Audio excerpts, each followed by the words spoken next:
అసహ్యమేసింది. ఈ మనుషుల మీద, ఈ వ్యవస్థ మీద, ఈ దేశం మీద ఒంటరి వాడిని అయిపోయాను. 100 కోట్ల మంది ఒకవైపు, నేను ఒక్కనే ఒకవైపు అయిపోయాను. ఆ 100 కోట్ల మందితో ఆడుకోవాలనిపించింది. అందుకే ఇన్నాళ్ళు మనుషుల గురించి చదువుకున్నాను, స్వార్థం గురించి చదువుకున్నాను. ఇక నో మారల్స్, నో రూల్స్.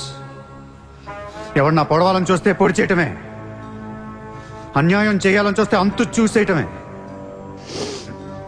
కనపట్లేదు కానీ ఆ దేవుడి మీద కూడా పక్క తీర్చుకోవాలనిపిస్తుంది.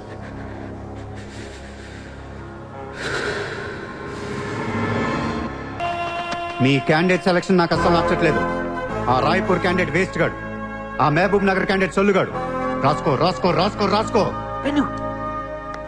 బొకారో, అజ్మేర్, రాంచీ, పాట్నా, ఉడిపి, తేని ఈ క్యాండిడేట్స్ అందరినీ మార్చాలి. కాస్త మంచోళ్ళు పెట్టండి. క్యారెక్టర్ లేని క్యాండిడేట్స్ మీద ఇన్ని కోట్లు ఎలా ఖర్చు పెడతాం? ఒక్కొక్క సెటిల్మెంట్ కి 100 కోట్లు రావాలి. నెల తిరగకుండానే ఇండియాలో 100 సెటిల్మెంట్లు జరగాలి. పెండింగ్ లో ఉన్న ప్రతి గొడవ బయటికి లాగండి. వాళ్ళు అప్రోచ్ అవ్వకపోతే మీరే టచ్ లోకి వెళ్ళండి. కరెక్ట్ చేయండి అమ్మా. మనకి ఒక 35,000 కోట్లు ఉంటే చాలు. పోర్బందర్ కా ఓపోనెంట్ క్యాండిడేట్ బహుత్ పవర్ఫుల్ హై. సూర్యతో మాట్లాడి వాటిని నిలబడగొట్టొచ్చు.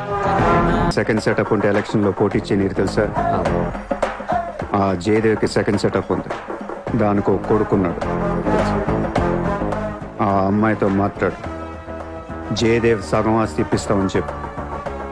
పిల్లాడికి DNA टेस्ट చేయించి మీడియా ముందు పెట్టేయండి. हाँ जी, जयदेव मेरे पति है. 5 साल के पहले हमारा शादी हुआ है.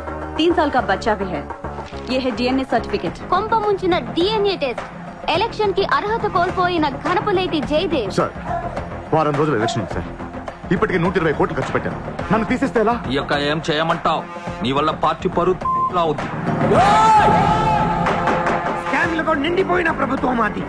సెకండ్ సెటప్ లతో కలకలాడుతున్న ప్రభుత్వం మాది. अरे ये लोग अपने देश को क्या और कितना चलाएंगे? ఒక జయదేవ్కే కాదు, ఆ పార్టీలో ప్రతి లీడర్ కి ఇల్లీగల్ పిల్లలు ఉన్నారు. ఇదేంటది? దేశ్ కో బడా కర్ రహే, ఫ్యామిలీ కో బడా కర్ రహే.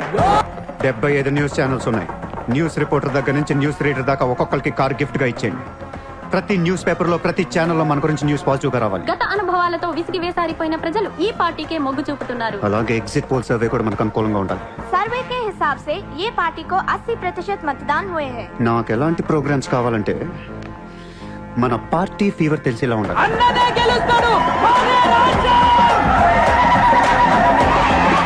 రామరాజ్యం వచ్చేస్తుంది. 5 రోజుల ముందు డబ్బిస్తే తాగి మర్చిపోతారయ్యా. ముందు రోజు రాత్రే ఇవ్వాలి. దానికి 1 రోజు ముందు లక్ష్మీదేవి గాల్లోకి లెగిస్తే చాలు.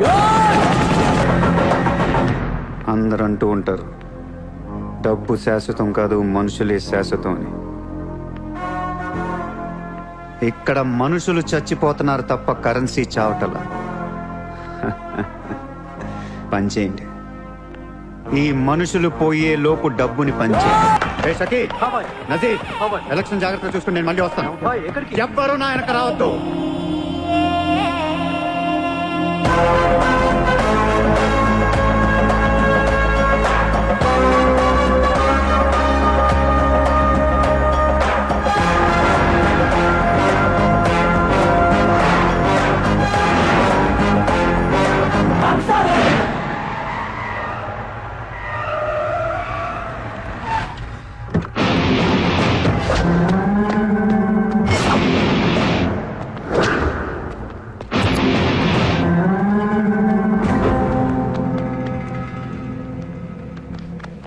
ఎరా, ఏం తెచ్చుకోలేదేంటి? ఎలాగో నీ దగ్గర ఉంటాయి కదా, వాడుకుంటాను. చా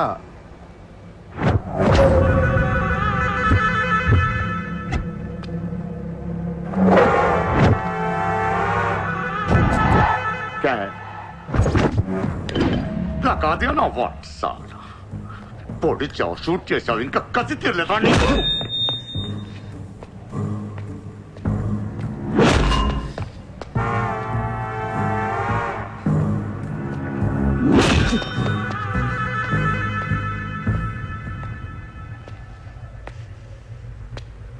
కొడుతుంటే ముందుకు వస్తున్నావేంట్రా?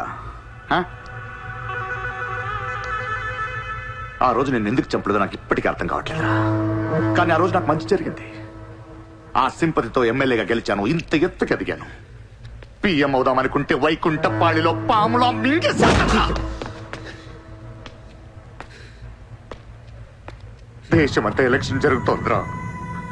ప్రధానమంత్రి కావాల్సిన వాడిని రాజకీయ జీవితం లేకుండా చేసావు కదరా. ఇంత పగ పట్టావేంట్రా? నీ మీద పగతోనే బతుకుతున్నాను అనుకున్నావా? నీలాంటి వాళ్ళు నా జీవితంలో చాలా మంది ఉన్నారు. ఒక్కొక్క స్టేజ్లో ఒక్కొక్కడు. నువ్వు మళ్ళీ నా జీవితంలో గడ్డొచ్చావంతే. నేను తలుచుకుంటే నేను చంపటం పెద్ద పని ఏం కాదు. ఏం చేస్తావురా? ఏం చేస్తావు?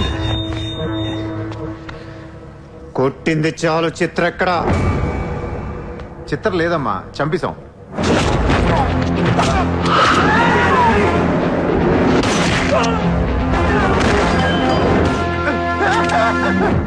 ఊరిని జోక్ చేశా. చిత్ర బతికి ఉంది. ఒక జోక్ వేస్తే 6 పోయారు ఇక్కడ. ఇలాంటి టైంలో జోక్ చేయకూడదు.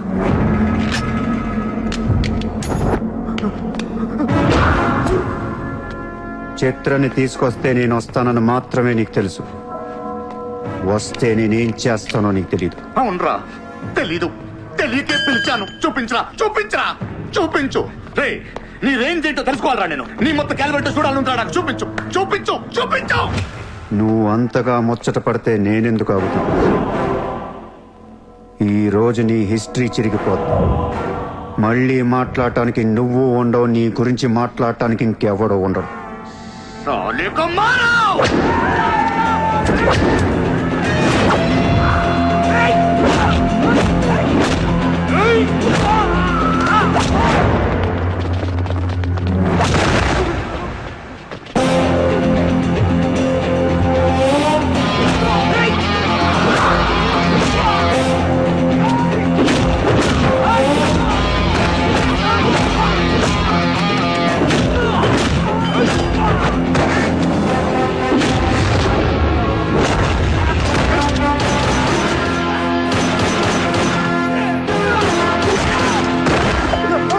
నోట్ చేయి.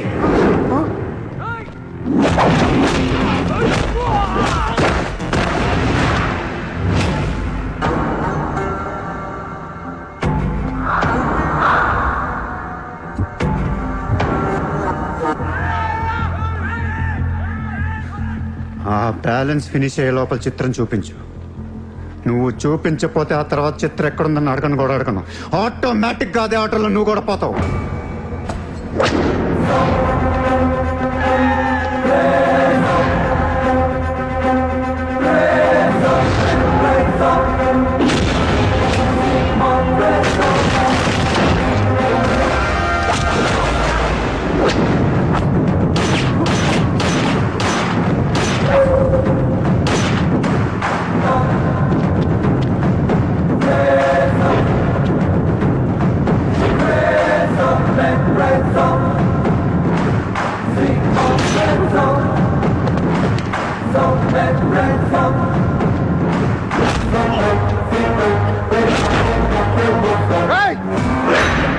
చంపేస్తావు,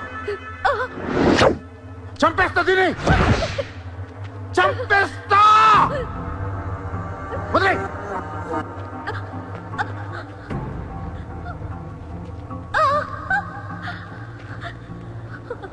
ఇలా ఉన్నావేంట్రా?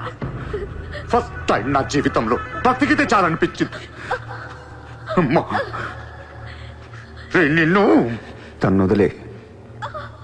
కావాలంటే నన్ను ఏమైనా చేసుకో. నేనేం చేయగలరా? నిన్ను చంపడం తప్ప ఇంకేం చేయగలను? నువ్వు చేస్తుంటే చూడాలనుందా నాకు?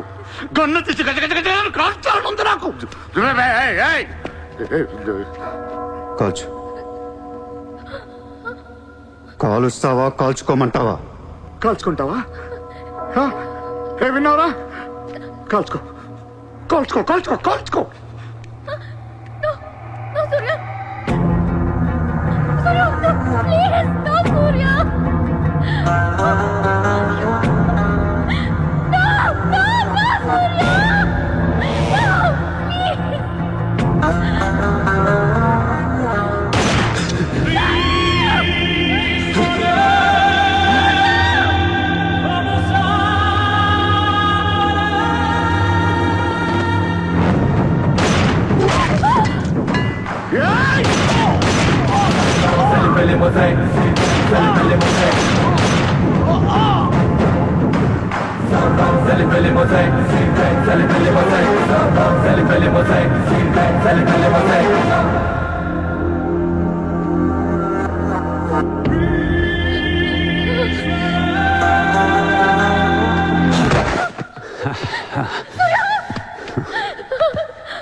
నేను లైఫ్లో అందరితో బిజినెస్ చేసి సక్సెస్ అయ్యాను, కానీ నీతో ఫెయిల్ అయ్యాను.